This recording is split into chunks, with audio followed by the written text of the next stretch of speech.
It's Vashana Etienne, New Jersey's #1 marriage counselor here, and I'm going to address an email that I received, and the question that was asked was how to love your mother when she doesn't love you back. So there's no one easy way of how I would like to answer this question. I'm going to try to keep this as simple as I can, but every situation is unique and different. Every relationship between a mother and a daughter or a son and a mother is different. So this is going to be my catch-all, my general response to this question. First and foremost, you have to accept the fact that she may not be able to love you how you want to be loved. A lot of times I like to put this in perspective when I work with people around this issue in my practice. And I want you to think of a 5-ounce jar, and next to that 5-ounce jar is a 16-ounce jar. The 5-ounce jar would never, ever be able to fill up a 16-ounce jar. Correct? Simple math. Think of your mother in terms of the 5-ounce jar, and you are the 16-ounce jar. Your mother would never be able to love you how you want and deserve to be loved. So you just have to accept the fact that she's not able to love you how you want to be loved. It is what it is. Also, I want you to become aware of the demands that you are placing on your mother. And when we have these demands, we oftentimes get failed expectations. And when we have failed expectations, that affects our behavior of how we treat our mother as well as how we treat others that are around me. Because like the saying goes, hurt people hurt people. So I want you to become aware of the demands that you are placing on your mother. Now that you have that visual concept in your mind that your mother is only 5 ounces and she can never fill you up and you are 16 ounces, be very aware of the type of demands you are placing on her. Third, let go of your expectations.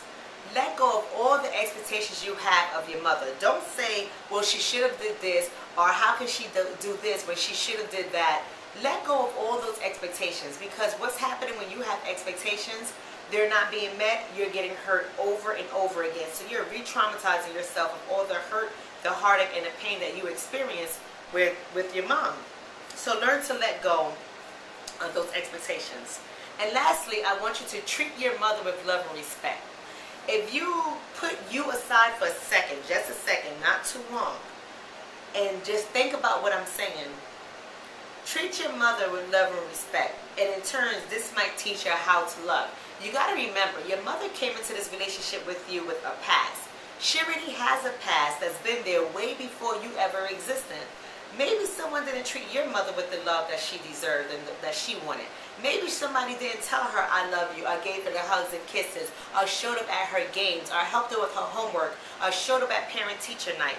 Maybe someone did not do that for your mother. Maybe your mother's parents were absent in her life, or there was domestic violence amongst her parents, or substance abuse amongst her parents. I don't know what the situation is, but your mother may not have been taught how to love. And as long as you have those demands on her, as long as you have these expectations, as long as these things exist, you're never going to be able to get that kind of love out your mother. So I want you to treat your mother with love and respect, and show her how to love. But most importantly, before you do that, you have to treat yourself with love and respect, and also set boundaries between you and your mother so that you can diminish the hurt and pain that you experience from her. Setting these boundaries and learning how to say no, but saying no with love, is very important here. And I end this by saying, forgive your mother. Forgive your mother for not loving you how you want to be loved. With all that you have now, this little bit of information that I gave you in a quick amount of time, knowing that she may not have been taught how to love, knowing that she's only 5 ounces and she can never fill up a 16-ounce jar, knowing all these things, forgive her. Forgive her for her shortcomings, and most importantly, forgive you. Forgive yourself at each time you get mad at your mother, at each time you act out toward your mother or disrespect your mother. Every day is going to be a work in progress. But I want you to work this every day until it becomes second nature for you. And then that's how you will learn how to love your mother, even when she doesn't love you back. So I hope I answered your questions. Visit us at our website, www.njcchs.org.